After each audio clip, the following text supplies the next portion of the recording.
What's up, Snoop Dogg? Yeah, Snoop Dogg. Hey, little dog.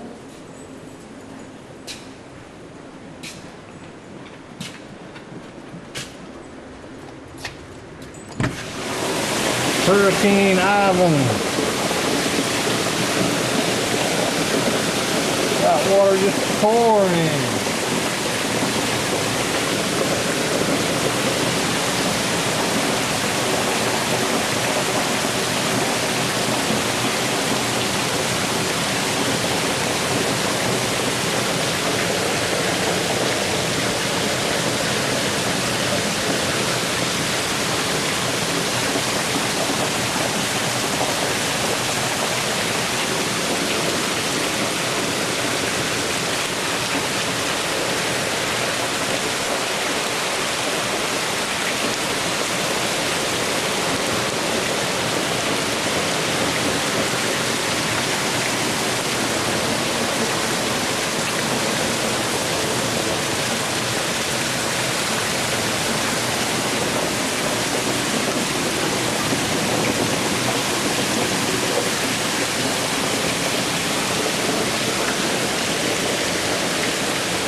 The river.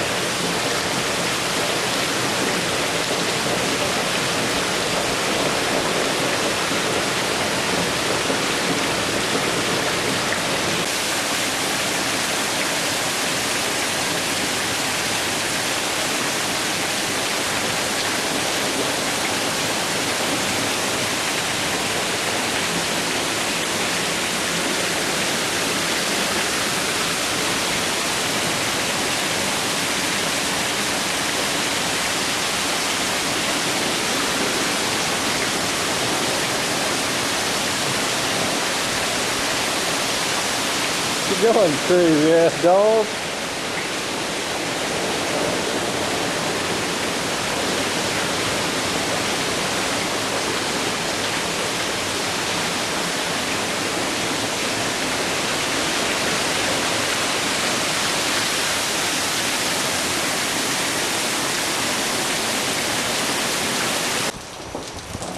Here we are later. Ivan's just about going through. Water's all gone. Still raining. Not near as bad.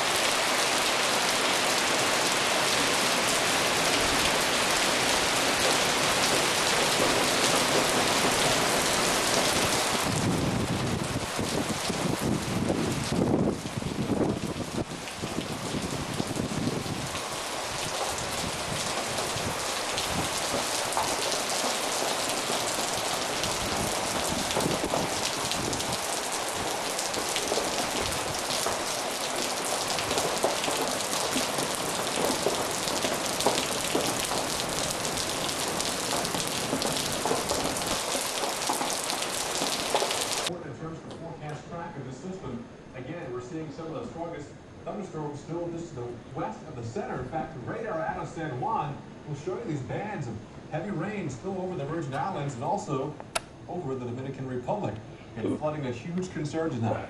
Now here's the forecast. This is a huge heads up here. If you've been watching us over the last 48 hours, you might have noticed we keep pushing our track further and further west. So if you're anywhere across the Turks and Caicos, the Bahamas, Florida, and Georgia, you need to keep checking in with us. Every hour we have the tropical update. Again, the western side has been the side this.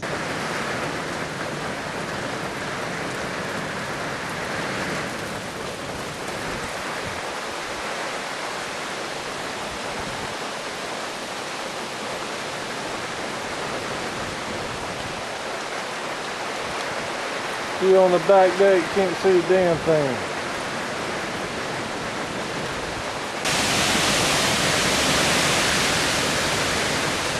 That wind is a whipping.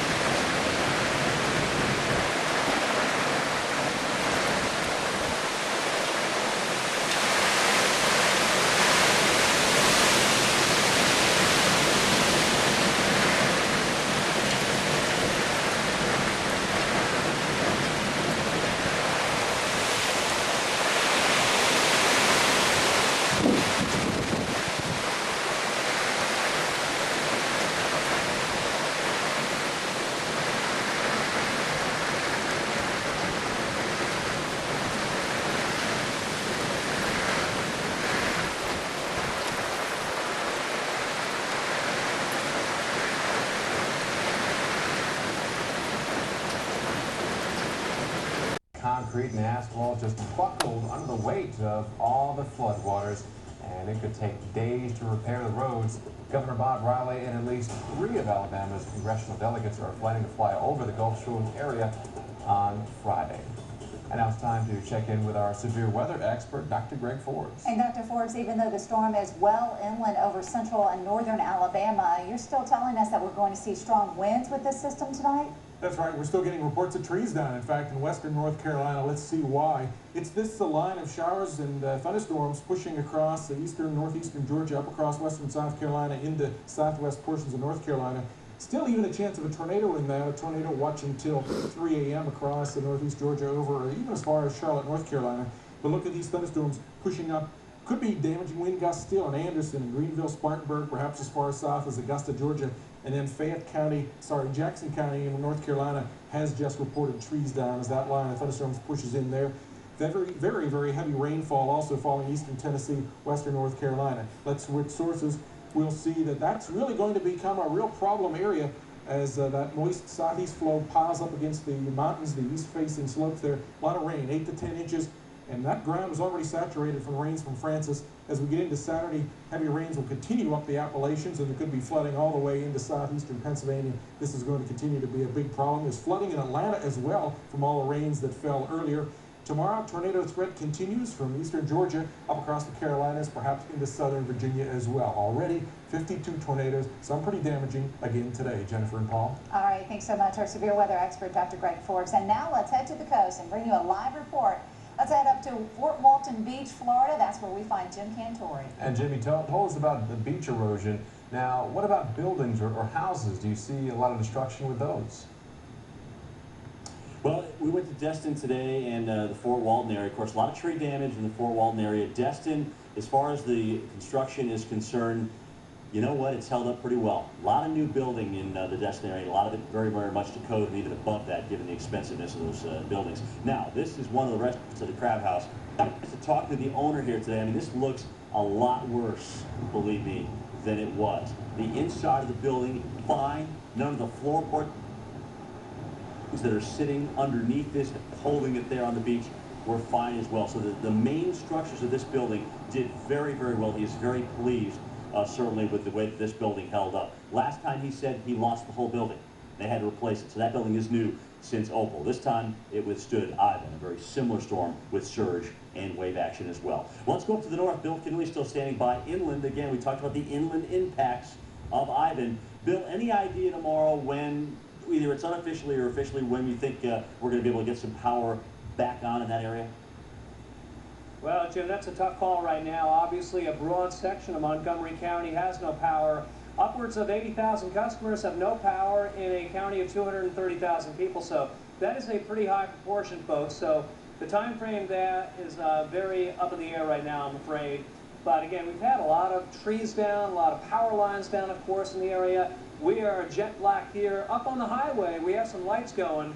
But once again, the trees and power lines have just made for a snarled mess across the area. We'll show you some pictures here of the region. And I know, granted, Montgomery did not fare that badly relative to, say, Fort Walton Beach. We're actually about 130 miles due north of Jim, by the way. But we did our fair share of damage here, that's for sure. But unfortunately, not enough damage to declare Montgomery County a federal disaster area, meaning private citizens will not get federal assistance.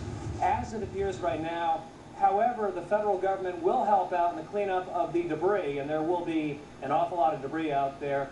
And Jim, just to follow up on some of the flooding that Dr. Forbes talked about, we've had reports in Birmingham of very serious flooding up in Jefferson County on the Cahaba River. That river is supposedly now 8 feet above flood stage, sitting at 22 feet. That is a very serious threat about 100 miles to our north. So back to you, Jim. All right, thanks a lot, Bill. And again, folks, we talked about it time and time again with this hurricane. We make a lot of deal with the impacts, obviously, on the coast. That's where it's hitting. That's where it's going to be the strongest with wind and surge. But inland flooding is going to be a huge issue, like we saw with Francis. So a lot of similarities there. We're going to keep you posted, obviously, here at the Weather Channel over the next couple of days. Paul and Jennifer, back to you. Okay, thanks, Jim. Well, stay with us for more on now Tropical Storm Ivan. This time, and we certainly hope he was able to make it safely across. That's the way it goes in hurricanes.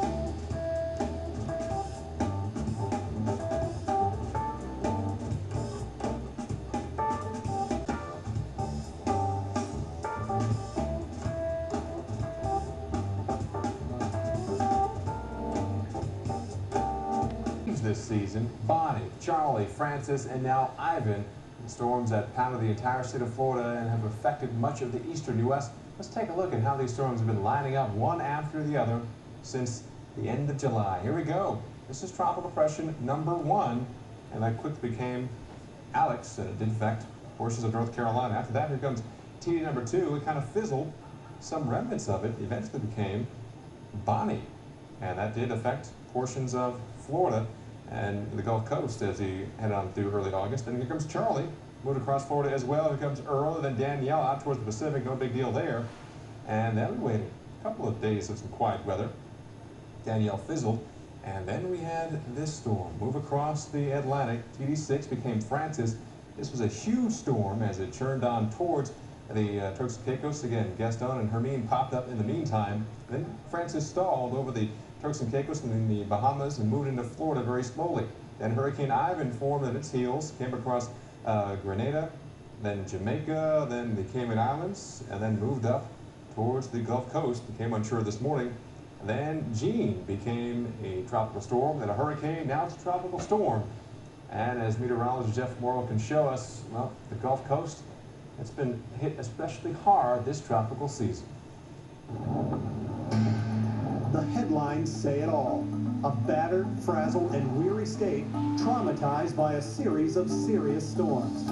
It started with Tropical Storm Bonnie, named on August the 9th. Fortunately, it never made hurricane status before reaching the Panhandle.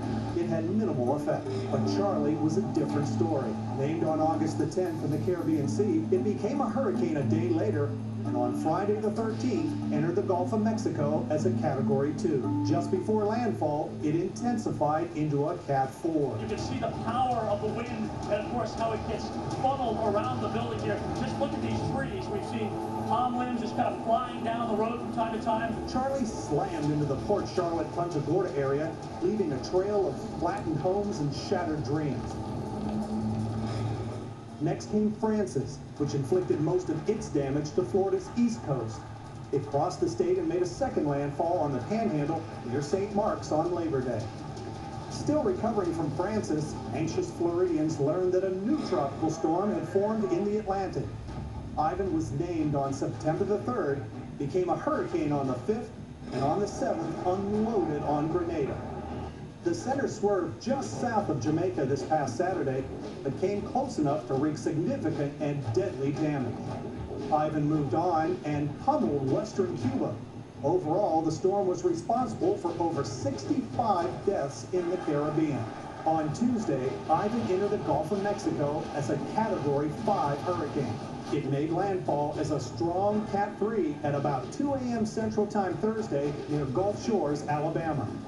Ivan the Terrible, joining the ranks of Opal and Frederick as classic Gulf Coast hurricanes. For the Weather Channel, I'm meteorologist Jeff Morrow. And we will bring you the latest details about Ivan and the next tropical storm, Jean. It's coming up. Meanwhile, here's a look at the damage done by Jean as it slams into Puerto Rico. We'll have more on the projected path coming up. And here are some numbers you may want to write down. Flown early in the morning to assist hospitals and special needs patients over there. So it's a collaborative effort.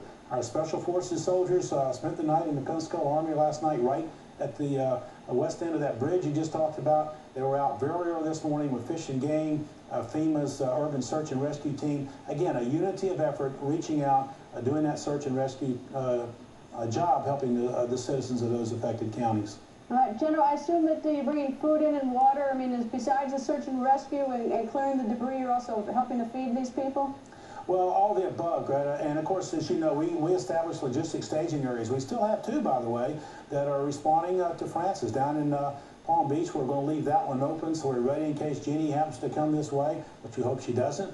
We'll have a logistics staging area here at Tallahassee, and then at Duke Field over near Eglin Air Force Base. So we'll man those as well, and of course assist with getting food and water. In this case, early on it's going to be food and water, and then later ice, and of course early on baby food. Those things that you need to respond early with. Well, it sounds like you're as ready as you possibly can be to help these people. Not that you'd only negotiate with Mother Nature so she didn't do this. But anyway, General, good luck to all of you, all the National Guard down there. Good luck, sir. Right. Up next. Well, those websites don't exist, but that's okay, because all you really need is Alamo.com.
Ivan brought down a section of Interstate 10 crossing Escambia Bay near Pensacola.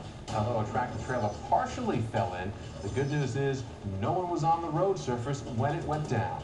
There's no word yet on how long it will take to repair that bridge. And it will take days to clear away all the mess left behind from Ivan. You will see more huge trees come tumbling down as Ivan keeps moving and dumping a lot of rain, just like what we've had happen here across Birmingham, Alabama. The ground is already saturated from Francis, and now more rain and strong winds will topple big trees. Ivan is now moving on land, and we remain under a storm alert tonight. I'm Jennifer Lopez. I'm Paul Goodlow. Now, Hurricane Ivan was downgraded earlier today, but it still remains a very serious and dangerous threat. That's bringing the latest right now as the center is starting to move across northern portions of Alabama. But look at all the heavy rain coming up into Nashville, Knoxville, through Atlanta, and now a tornado watch for upstate South Carolina, as well as into portions of the Charlotte area. And heavy rain, a huge concern over much of the southeast and also the Appalachians. Take a look at this. As we move on towards Huntsville, Alabama, we could see rain totals closing in on 8 inches by tomorrow night. Gusty winds, still a problem, bringing down some trees and power lines. Asheville, North Carolina, because of your elevation, the higher elevations can see more rain, perhaps up to 12 inches by tomorrow night. And even as far north and east as our nation's capital, we could see rain starting up and staying with us right on through Sunday morning, and maybe we could see 2 to 4 inches across the nation's capital area. And our crews are still covering Hurricane Ivan, or rather Tropical Storm Ivan. Our storm tracker Jim Cantori is in Fort Walton Beach, Florida tonight. Meteorologist Mike Bettis will show us what is happening in Pensacola, and meteorologist Bill Keneally is in Montgomery, Alabama. We're going to head to Fort Walton Beach to talk to Jim. And Jim, again, you made it through the storm last night and this morning, but as the first light came, was there any damage right around the area you were in? Yeah, there was, Paul, including the jet. meteorologist Mike Bettis. Mike, give us an idea of what you dealt with last night. And at times, did you kind of think, hey, maybe this wasn't a good idea to come out here? What do you think? Oh, you know, Jim, at times you question, especially when you see, you know, debris flying past you, metal objects that you don't even know what they are. You question, why am I here? Why am I doing this? Is this really worth it to be here? Yeah, it is. I think it is, because we go through this so that people can see firsthand what it's like, so that they know, hey, I don't need to be out in that. I need to get to a shelter. I need to stay in my home. I need to get farther inland and evacuate. A lot of concerns here. Those concerns were storm surge. They were inland flooding. We have definitely seen that here across the Pensacola area, and numerous areas where the water and the waves came up over Palafox Pier and caused extensive flooding inland, damage to a lot of boats. That water came up within 2 blocks, and it came northward. That water came within 2 blocks of where we were stationed last night during the height of the storms. We were very fortunate that we didn't get flooded out from the location where we were. But a huge concern here, as it has been for weeks, has been the potential for flooding. Let's give you some indication of just how low this area sits. Along those barrier islands, extremely low, at beach level, at sea level, or at their highest points, some places just 10 feet above sea level, and we had some wave action last night, 30 to 40 feet, which is absolutely incredible. So, Jim, a lot of concerns when we came here to cover the storm, all of those concerns.